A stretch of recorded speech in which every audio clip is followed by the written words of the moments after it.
January 25th, 2022. We are missing one member who's trying to get back in, but we do have a quorum, and we're just going to move on. I'll just mention, Mr. Ford, we're about to do a vote to enter an executive session with the regular meeting starting at 7 or close to it as soon as we're done.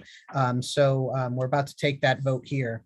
With the meeting called to order, I'd ask for a motion to recess to executive session pursuant to Rhode Island General Law 4246, Section 4, for discussions of job performance, character, or physical mental health of a person, provided they have been notified in advance in writing and advised that they may require that the discussion be held in an open meeting, which is RIGL 4246 5A1. Sessions pertaining to potential litigation and legal advice, 4246 5A2, and investigative proceedings regarding allegations of misconduct, civil or criminal, pursuant to Rhode Island General Law 4246 5A4. If I could have a motion to that effect. So moved. So moved. A motion from Mr. Mather and a second from Ms. Second. Hildebrand. Yep. All those in favor? Aye. Any opposed? That passes 4-0. So, Mr. Ford, we're going to begin our executive session and we'll bring everyone back in when we are done. Thank you.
25th, 2022. This is a business meeting of the North Kingstown School Committee. If I could ask everyone to please rise for the Pledge of Allegiance.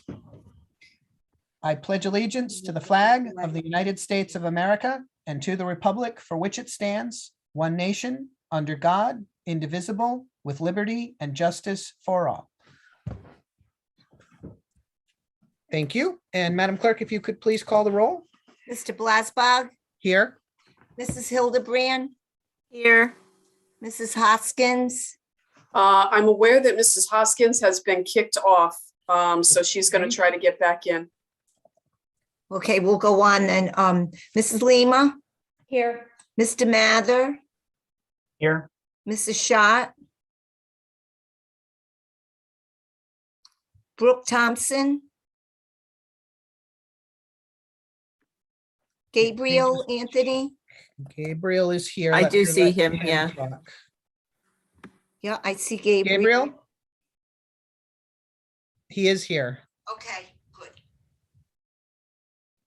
Okay. We're waiting for Jen. Yeah, I'm looking for her name to pop up again. We'll start moving forward with the routine stuff. And could you please call the calendar? Sure. Next school committee meeting, business meeting is next Tuesday, February 1st, followed by the next one, February 15th. Thank you. Okay, so I just want to note that pursuant to the governor's executive order 22-01, this meeting is being conducted electronically. So after calendars, we have here's Ms. Hoskins. Let me just apologize, folks. Let me just get her back in here.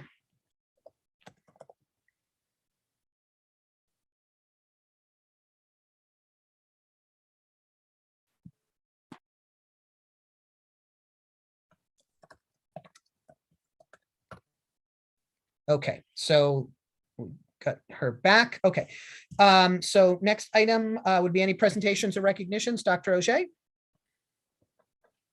I'm going to save it for next time when Brooke Thompson is here, but Brooke is really, making NK proud with her running ability. She was recently leading in Eastern states meet. So I want to, do that more properly when she's with us next time. So Okay. I'll hold it for next time.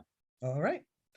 And then, so without any other presentations or recognitions, next item would be citizens' comments.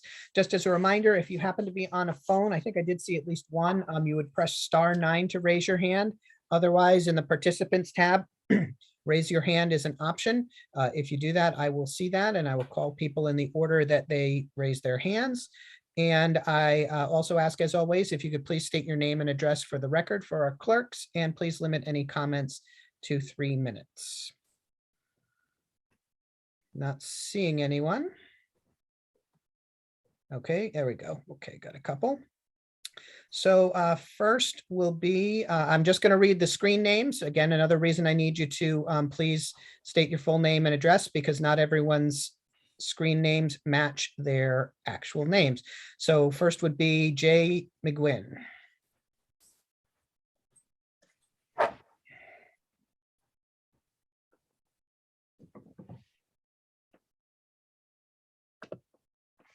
Are you there? You should be able to unmute.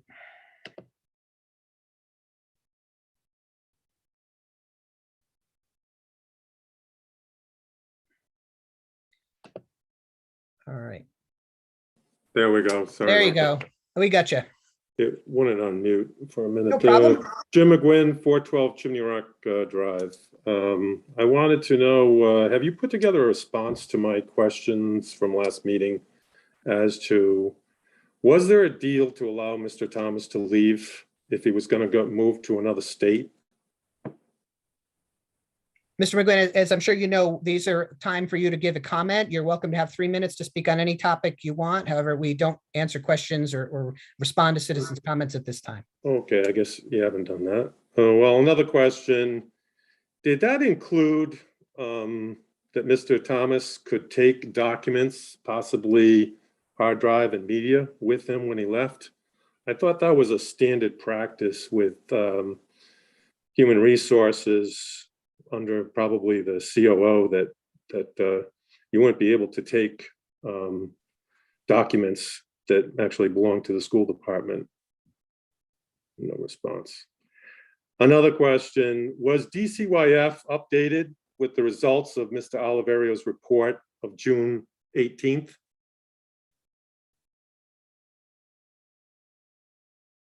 Another question, why did it take 2 months to inform RIDE of Mr. Thomas leaving? And what initiated the report to RIDE in August? Was there some hint that he did not move out of state, but was applying to another Rhode Island school? Okay. Channel 12 did an access to public records request, and Mr. Oliverio's report was released in 6 months after he provided it. He provided it on June 18th. It was released the middle of December. As a public record, why was that delayed for 6 months and no mention of it? And finally, this has been raised by students. Mr. Oliverio made some recommendations. Can you identify what of the recommendations Mr. Oliverio made June 18th were implemented? Were any of these brought up in a health and wellness meeting, subcommittee meeting? Do you have any record of bringing these up before a school committee during the 6 months between June, when Mr. Oliverio gave the report, in December, when it was made public?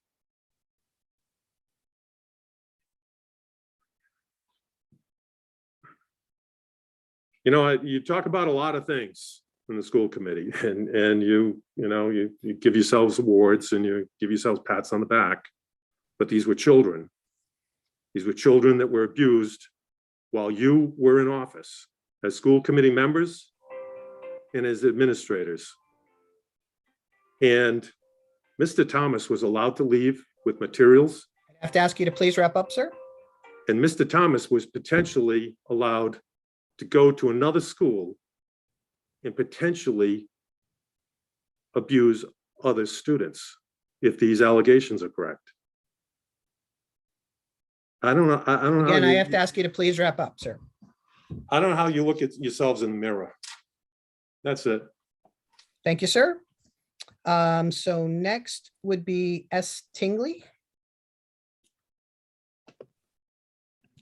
Hi, that's me, Susanna.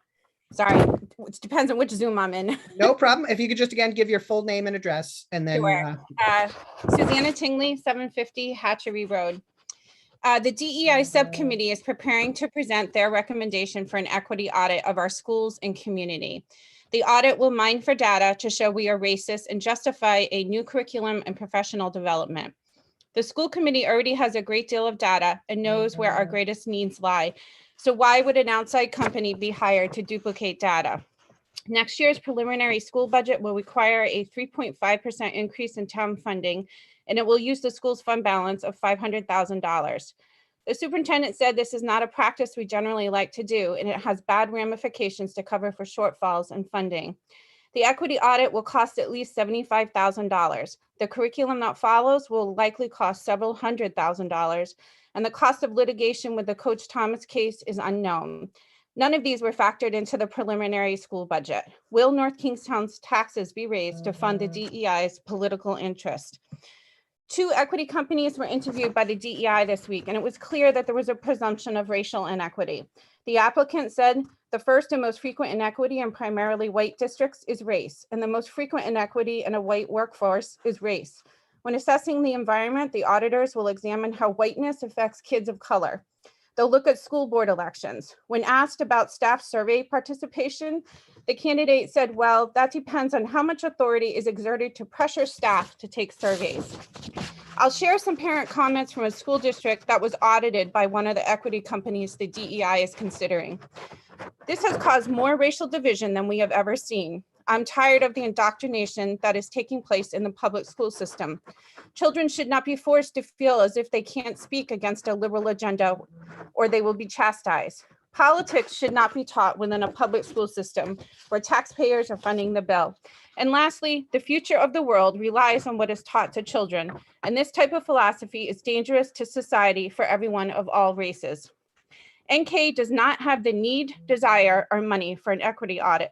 We cannot defame our national heritage and have a generation of children that is indoctrinated to hate their country's foundation, institutions, and each other. These audits are scams that will fleece our town, cause greater division, and lower academic standards. Just look what the Equity Institute has done to the Providence school system. I ask that you reject the DEI's equity audit when they submit it. Thank you. Thank you. Next person I see is Izzy Montini.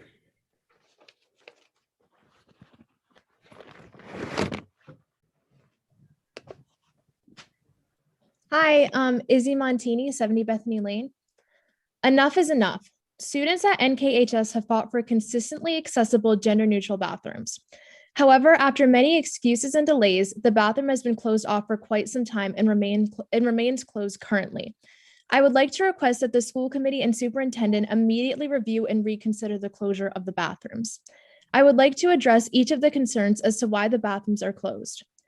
First, the closure was justified due to a lack of vape detectors. The district spent money on vape detectors for that bathroom. Do you really want to waste money spent on those by keeping the bathrooms closed? Then signage was an issue. Signs were then purchased to mark the location of the gender-neutral bathrooms, again costing the district money for something that is not being used. Now they are closed due to a lack of staffing to watch the amount of students entering and exiting the restroom. As a student, I am cognizant of the fact that there are staff members at all the other bathroom locations to monitor the entry and exit of students.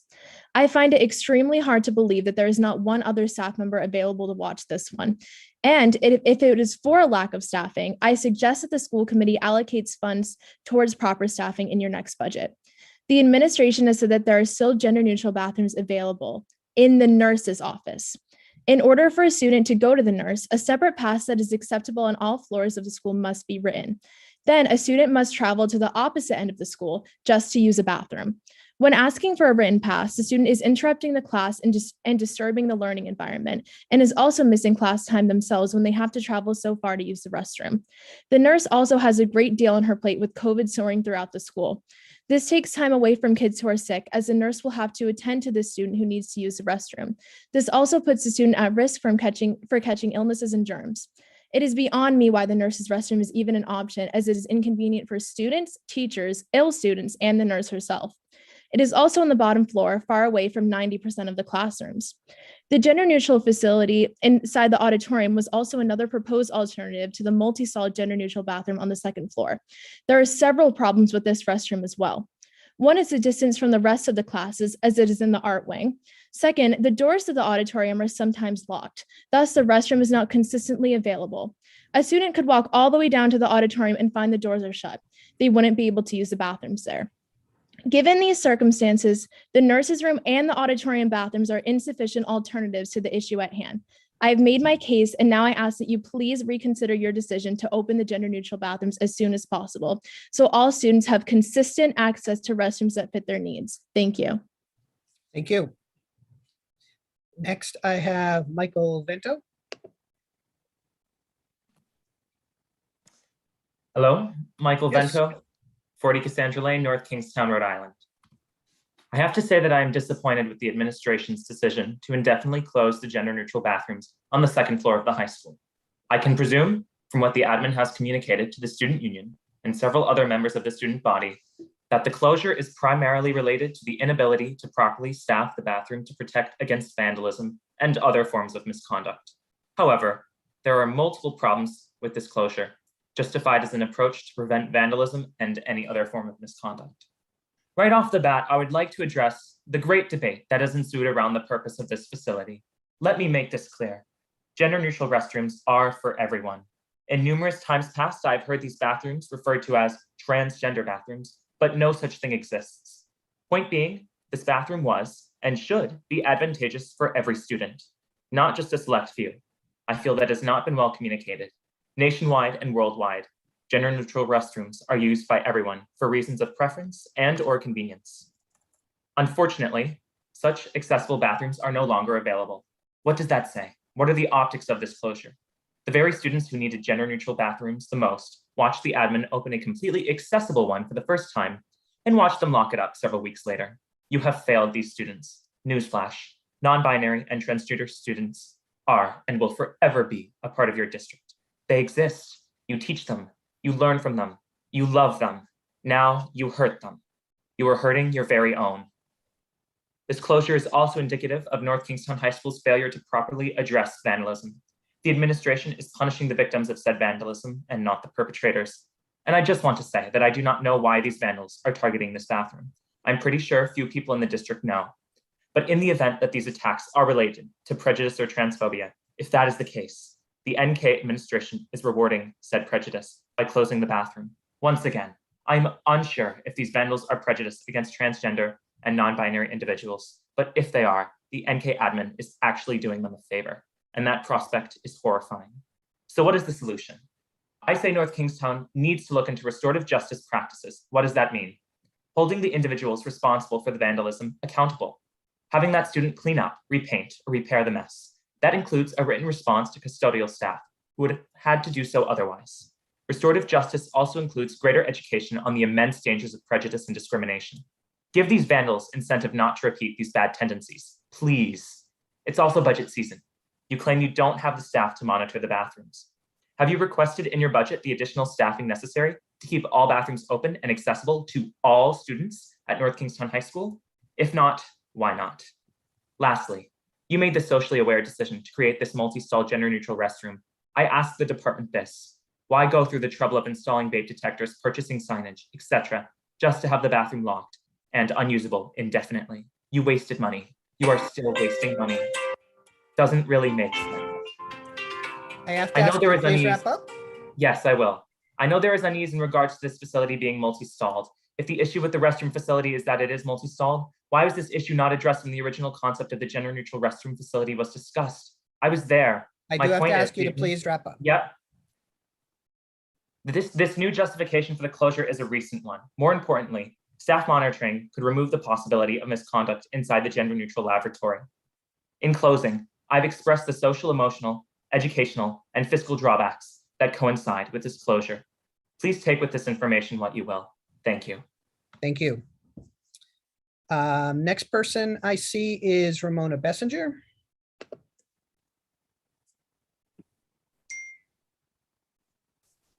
Hello. Hi. Okay, I would like to speak. If you could start with your name and address, please. Ramona Bessinger, 437 Davitt Avenue, Jamestown. Thank you. I would like to speak specifically to the equity audit. I cannot stress enough that this is a complete waste of time and taxpayer dollars. I can speak to this because I'm seeing exactly the results of that equity audit and what it's done to the community, the quality of education, to reading and writing scores in Providence and other school districts around Rhode Island and the country. We now know that equity audit, the whole name in itself, is really has nothing to do with equality or anything fair and decent. It's a scam and it's a money pit.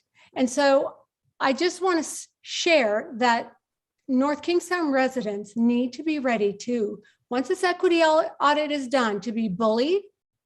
They need to get ready to have staff and children shamed, get ready to pay, because they're going to find anger and racial division. And as a result of mining for that data and finding racial division and problems with the curriculum, racism within the curriculum, NK is going to have to buy a brand new curriculum, more books that cause racial division. We all know that because other school districts have been through the exact same process.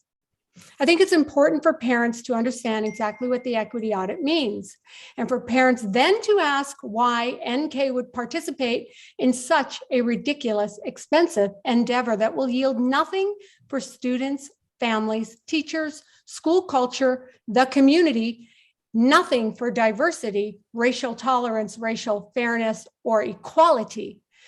The equity audit is designed specifically to mine for specific data. What are they mining for? Well, they're mining for data to support that NK students and families, teachers, the books they read and the curriculum, the testing, the honors programs, the hard work and the academic excellence are all a result of systemic racism. We already know that's what they're going to find. We already know that's what they want to find, rather, because it's on their website. That is their job. That's what the company gets paid to do. So NK parents, get your checkbooks out, because this equity audit is not only going to find that we are all racist, but we need to pay, and pay you will. Because once the equity audit is done, NK will need to purchase all the cultural and teaching and learning materials. Because currently, all of US history, according to the equity auditors, all of US history, all of our literary traditions, our teachers, our years and years of excellence, well, that's a result of racism, right? We're really sick of it, actually. Please wrap up. We're really sick of it. We need every single parent, and we need the school committee to reconsider doing this ridiculous waste of time and to stop spending money, that much needed money that could go to students and families and the community, the education community at NK. Okay, done. Thank you. Welcome. Next person is Laurie Duffy. Hi, Laurie Duffy, 88 Haverhill Ave in North Kingstown. I just wanted to say that I fully support what the students have been saying about the bathroom, such a basic need that we all need access to. It just seems like this is a solvable problem that the school department can be looking at. I feel like it's a really unfortunate message that we send to kids if we say to them, well, the bathroom that you feel safe using is locked and you can go to the nurse, because we tell kids to go to the nurse when they are ill, and we don't want to send the message that there is something wrong with you, there's something bad with you, you are ill, therefore you need to go to the nurse's office in order to use the bathroom. So I feel like that's a solvable problem, and I'm just throwing my support behind the students on trying to address that. And also, as a taxpayer, I fully support the DEI subcommittee and the audit that they are completing. I feel like audits like this are really important, actually improve the quality of our education and improve equity and highlight things that we could be doing better.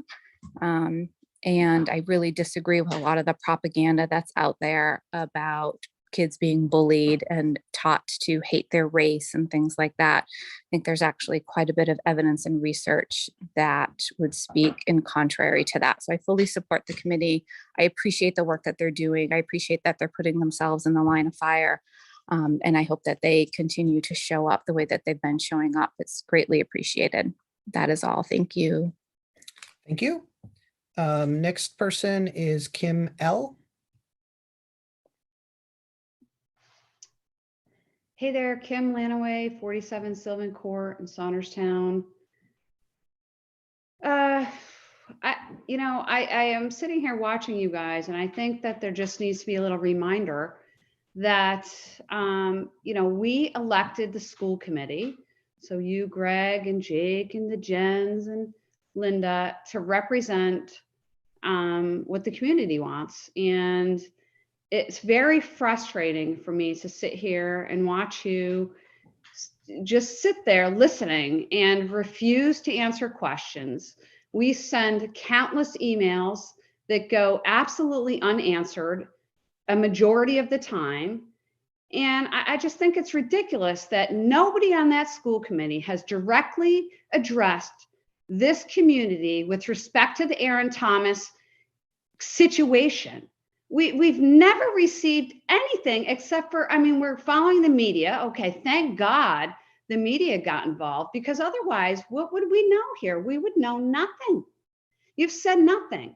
I don't know in what world somebody is under, and I guess I don't really know who it is, but the school department. So that says to me, Dr. Ajay and probably Dr. Mansieri, are under federal investigation for violating the civil rights of students in that school and have not been put on any type of administrative leave. I'm sorry, they should be put on leave pending the investigation. If it comes out fine, great. Suppose it comes out not fine. They're still sitting there not protecting our kids as far as I'm concerned. They didn't protect them then. They're not protecting them now. We have no idea if a single change has been made to any policy that allowed this to happen for a freaking decade. I can't even believe it. It's maddening to see him sitting there still. Something needs to be done. You people need to get back in person and address the community. You need to tell us what you know, when you knew it, and what is being done to protect our children. That's it. Thank you. Next, I have Laurie Gaddis Barrett. Hi, thank you, North Kingstown School Committee. If you have questions about my comments, you can direct them to 210 Elmdale Road. So I want Could you say the town? North Situate. North Situate. North Situate, out of district. Thank you. So I just wanted to let you know I'm attending the meeting tonight. I've been following what's been happening in North Kingstown with interest. First, since the book Genderqueer first hit the news as far as being potentially pornographic, and I saw Dr. Auger or Jay, whichever school district you come from, that's how you pronounce it. I saw his response and I followed the media. But I've been really following this naked bata scandal, with a lot of interest. And I think that if you're sitting on that dais right now, right, we actually now have a federal case about this, a federal case. It's never the crime. It's always the cover up. And I would just suggest to the members of the school committee sitting, I know you're not on the dais tonight because we're Zoom, right? It's never the crime. It's always the cover up. And I would suggest to you that either you are not getting wise advice and counsel, or you're not following it. And I've been hearing about a deal for Aaron Thomas to leave the state or go to a different district. And I've admitted I come from a different district. How dare you? How dare you fob this clown off to anybody else? And if that man had come to my district, I would be suing all of you personally and individually. So I have a deal for you.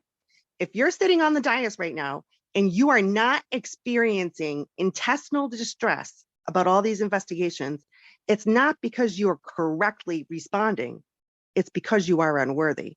And I'm going to echo Kim L's comments. Kim L, who just went before me, Dr. Auger needs to resign, and the rest of you need to carefully consider what your position is going to be and how you're going to react to the rest of this scandal. Thank you. Thank you. Okay, that's the last hand that I see up. So we're going to move on with our agenda. Next, we have our routine items. So I'm going to ask for a motion to approve the sealing of the executive session minutes of January 25th, 2022. So moved. I have a motion. Do I have a second? I have a second, Ms. Lima, right? I just see your hand. I can't hear you. Okay. Yep, Yeah, and Greg, I do see that somebody has their hand up.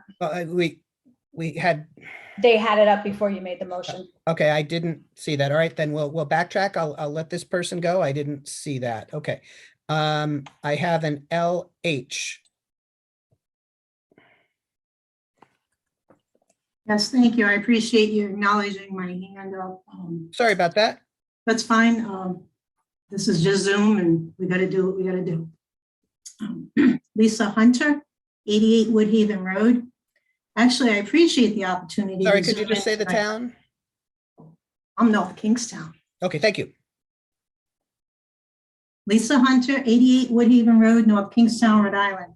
I appreciate the opportunity to Zoom in tonight, and I recommend that the school department allow this option to continue when we go back to being in person. I feel strongly that it's important for the residents to be able to communicate So if that's something that we can do with the technology department, work that out, that would be very beneficial to everyone. As for any surveys, myself and my child will not be participating in any, and I wish to opt out of any surveys. I don't even want them sent to my son. Please figure out a way that you can remove him from your mass mailing if possible. Some of you may know I was an active PTSO member in the past. I spoke highly of the North Kingstown High School. The focus was on academics, and parents were considered stakeholders. Sadly, there's been a significant shift to the term allyships. I've attended meetings asking for allies. Just didn't sit right. I try to remain neutral and expect my school department to do the same. Lastly, I want to thank the whistleblowers for coming forward. As many other parents are upset about this, the thought that my incoming freshman may have been exposed in some way is, as many people share, absolutely infuriating. The whistleblowers, you have done what others have failed to do. My last comment is that my child is not your political pawn. Keep your politics off my kid. Thank you. Thank you. Okay, so that is the last hand that I see. So I'm going to move on to where we were a second ago, which would be to go back to the motion to seal the executive session minutes of January 25th, 2022. If I could get a motion, we'll just do it again. So motion, Mr. Mather. Second. Second, Ms. Lima. All those in favor? Aye. Aye. Any opposed? Passes unanimously. And I can disclose that no votes were taken in this evening's executive session. On to the consent agenda. Are there any items any members would like to exempt from the consent agenda? Hearing none, I'd ask for a motion to approve the consent agenda. So moved. Motion from Ms. Hildebrand. Second. Second from Mr. Mather. Any discussion? All those in favor? Aye. Aye. Any opposed? Passes unanimously. Next, on to unfinished business, 2021-22 school budget. Mrs. King, anything there? No, nothing. 2022-23. I don't have anything unless any members do. So just a reminder where we're at. So the 22-23 school budget was presented at our last meeting. Just a reminder that we do need to approve the budget completely with a bottom line dollar amount to the town council on our February 15th meeting. So this is the time of year where we have an extra school committee meeting next week to give members the opportunity to comment, ask questions, or make any adjustments that they want to make to the school budget.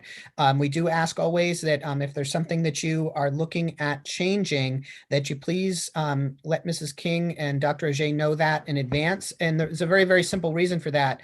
And I'm going to make something up. If you were proposing that you were going to remove the underwater basket weaving club at the high school, which we don't have, by the way, you would need to let them know that, because we need to approve a dollar amount. And to just say you're cutting, a position, a club, a whatever it might be, you can't do that without knowing what the budget impact is going to be. And Mrs. King has to have an opportunity to run those numbers for us. So we can't have any last minute surprises on the 15th, or it creates a lot of trouble, which is the reason we have these extra meetings in here, to give ample opportunity to ask those questions. So unless anyone has any comments or questions this evening, we'll move on to the next item. Okay. No, I emailed Mary a bunch of questions to you, and I look forward to your responses, and then we can start that conversation. Yes, I'll make sure I got that from you this afternoon. I'll make sure I will get those to you by the end of the day tomorrow, Mr. Mather. Perfect. Thank you. Thank you very much. So next is CIP existing bond and future bond. Nothing there. Actually, there is an approval under Oh, right, that. sorry, that's what Yep. happens when I have a page break. So sorry, Yep. so C1, got it. I just flipped. So we have item C1, which is the approval of the acoustical analysis. Mrs. King, if you could just give an overview of that for us. Right, so when we met with RIDE regarding the first floor air conditioning project, we met for the first two phases, schematic design and design documents.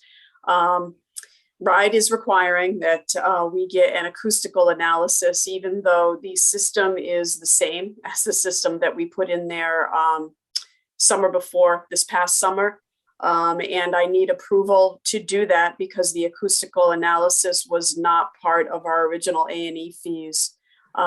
So I need approval to do that because RIDE is requiring it before they will let us move forward with construction documents. Okay, any questions of Mrs. King? Not, I'd ask for a motion to approve item C1. So moved. I have a motion from Ms. Hildebrand, I'll second. a second from Mr. Mather. Any other discussion? All those in favor? Aye. Aye. Any opposed? Passes unanimously. Attorney Carroll, I'll let you address item D, which is a status update on investigations and reports. Thank you, Mr. Chairman. As you know, and as the committee knows, the school department has continued to cooperate with the investigation that's ongoing regarding the Aaron Thomas matter. Since we last had a school committee meeting, I have met with and cooperated with Attorney Tim Conlon to discuss the documents that he has requested. I have conferred with Attorney Matt Oliverio on a regular basis as late as 5 o'clock this afternoon. And I have conferred and cooperated with the attorney from the Department of Justice regarding the information that they have requested regarding their inquiry into our policies and procedures that exist in North Kingstown. In addition, I have spoken with Judge McGurl, and I will be meeting with her prior to the next school committee meeting. We will continue to confer and cooperate with all parties that are involved in this matter. In addition to working on the investigation, the school administration has been putting together programs and training for both administrative staff and students. We started some of that training for administrators yesterday, and we're working on a plan where we will be working with teachers and students on a regular basis going forward through this semester. We will continue to confer with all parties. We'll continue to cooperate all parties until the entire investigation is completed. However, at this time, Mr. Olivero's report is not completed, and I don't know, as of talking to him this evening, when that report will be completed. Thank you, Mr. Chair. Okay, thank you. Next item is the approval of disposal of some buses. I will start with a motion to approve item 5.1. So moved. Motion from Ms. Hildebrand Second. and a second from Ms. Lima. Mrs. King, anything to, I mean, I know what it is, but anything you want to add or any questions from anyone on this item? I would just say that, you know, I think you can see that our equipment and our property is well used, and that means that it's also well cared for as we go through the many years, or actually not as many as we'd like to get, but through the many years and the many miles on these buses. If they were not well maintained, we wouldn't get anywhere near these number of miles. We've said it before that a lot of our equipment, you know, we spend district funds very wisely, and we maintain our property that we have. Thank you. Unless there are any other questions, we have a motion and a second. I'll call a vote. All those in favor? Aye. Aye. Any opposed? Passes unanimously. Next, we have the school committee approval of the high school program of studies. If I could get a motion to approve item 6.1. So moved. Motion from Ms. Lima. Do I have a second? Second. Second from Ms. Hildebrand. We've been around on this a few times. I know they've made some corrections based on some questions that were made at our last meeting. Unless anyone else has any other questions for discussion? I just have a little bit that I wanted to just talk about. And I know, Dr. Auger, we spoke about it this afternoon. And I just wanted to sort of reiterate a couple of just overarching and basic concerns, issues that I see. Page 14, which sort of outlines the suggested sequence for completion of the 22 CCAs. We've already addressed the fact that the math on that page doesn't add up. But it's also just a suggestion. It says it right at the top of the page, and I'm not sure it being a suggestion, it's enforceable, and then which makes me wonder why it's there and why it's necessary, and why the previous page, which spells out the entire graduation requirements and not just by year, isn't just enough. The graduation requirements are the courses that you take and the credits that you earn. The CCAs are the type of exams that you would take as part of each course. And that will depend on the courses you actually take. So it's kind of meant to be an example of what that would look like when it's done, but it's not, obviously, probably won't be any student that has exactly that particular sample when they're done. Sure. No, but it front loads a lot on freshman year, I think is what Jake was getting. That's my big concern, is that it front loads this, 7 credits on the freshman year and then dwindles it down to. We've always had 7, until a few years ago when we went to an 8-period schedule. The high schools always had a 7-period schedule, and it was expected that in the first 3 years, students would take a complete schedule. And then fill in with whatever they need in their senior year. And there's still some of that language. I'd be really worried about reducing what we expect of freshmen. It's important for them to, they have 8 periods to fill. One of them would be their personal learning time, but the other 7, they really should be in class and earning credits. We want them to get ahead of that, so that they're in a good position once they're in the junior and senior year. We would hate it if they decided to take less and then found out they had a problem getting enough credits to graduate later on. Understood. It's about, again, it goes back to that page 14 and the suggestions. And it doesn't really leave a lot up to, freshmen being able to explore the different classes and their different options. And that was my concern. The other thing is that why we're, students that want to be involved in athletics and co-curricular activities have to also meet all of that above required criteria. And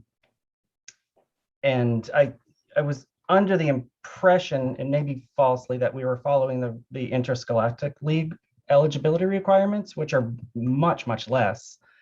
The Ryle actually says that 4 subjects meet that requirement at 60% success, and we're asking 7 subjects at 75% success. And I'm just wondering about that discrepancy between the Rhode Island Interscholastic League eligibility requirements and our own, and why they're so much higher, and why surrounding towns like South Kingstown and East Greenwich and Barrington don't have those requirements. Well, they're not included in their program of study. They're not, exactly. They're not in the program of studies.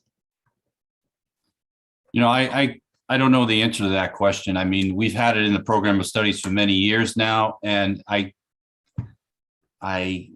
think I remember a conversation many years back when I might have still been assistant superintendent at the time, talking about an update to that rule, about the number of classes we expect students to take and what percentage of them we expect to pass. I don't know exactly the history on that, but that is not something new. It's not something that we just put together in the last few years. That's been, and there was a decision made that we feel it's important that, as a student athlete, you're a student first, and you need to do well in school, and that will be your motivation to stay on the team.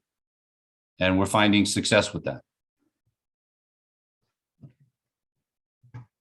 And just, I mean, having had student athletes, who have gone through it, if there are students who become academically ineligible during the season, they do get an opportunity to bring their grades up and get back with it. And, the coaches have always worked very hard with students to make sure they stay academically, on track. The football team's a great example of that. They do a study hall after school, and, there really is a big focus on academics. And I think a large portion, I won't say all of them, but a large portion of athletes are also honor roll students and things like that. So it is something, not all children, obviously, but many children are able to juggle both. And yes, and to piggyback on that point, Ms. Lima, we find that our student athletes do better when they're in season. Absolutely. I know that's true. They've got a support system, they're exercising regularly, and they've got people, making sure that they're going to get the grades they need. And they have a lot of incentive. They want to stay on the team and stay in good standing. So, it's a successful thing for us. I don't know, Dr. Manseri, if you want to add to that. I don't have the Rhode Island Interscholastic League in front of me, but I think it's 4 classes 4 times a week. And since the high school is 2 or 3 times a week, and there's 7 classes, it's either 14 or, it kind of comes, it's not that different, Mr. Mather, if you look at our schedule isn't exactly the same as what Interscholastic League was talking about. So we could go into depth a little bit more, maybe on the side, and take a look at that. Sorry, I'm muted. Yeah, I would like to talk about that a little bit more. So, I do want to approve the program of studies this evening. Unless there's any motion to amend, we have a motion and a second to approve it on the floor. We could certainly discuss, where we want to go with these types of questions and ideas. Any other discussion? All right, if not, then I'll call a vote here. All those in favor? Aye. Aye. Any opposed? Hearing none, it passes unanimously. We don't have any new business. There is a corrected personnel report. Just had a correction to the one that was in our packet last time. Any questions on that? Or the financials? I just had one question on the personnel report. Sure. And I don't have it right here in front of me. There's a staff on there that's paid for by ESSER 2 funds. And Mary, maybe you can talk about this. Is that, and it's part of what I asked this afternoon, so I apologize if you haven't had time to look into it. Is that ESSER 2 funds are running out? Is that a staff that's going to be transitioning? Well, the ESSER 2 funds are going to be running out in September of 2023, and the ESSER 3 funds are going to run out in September 2024, in my understanding. And Dr. Manseri she's actually in the middle of getting ready to submit the ESSER 3, is that position would be carried over into the ESSER 3 funds. Okay, cool. Thank you. Okay, any questions on that financial report? If not, we have reached the end of our agenda, and I'd ask for a motion to adjourn. So moved. Okay, my motion, Ms. Hildebrand. Do I have a second? Second. Second from Ms. Lima. All those in favor? Aye. Aye. Any opposed? We are adjourned. Thank you very much, and thank you everyone for coming. Thank you.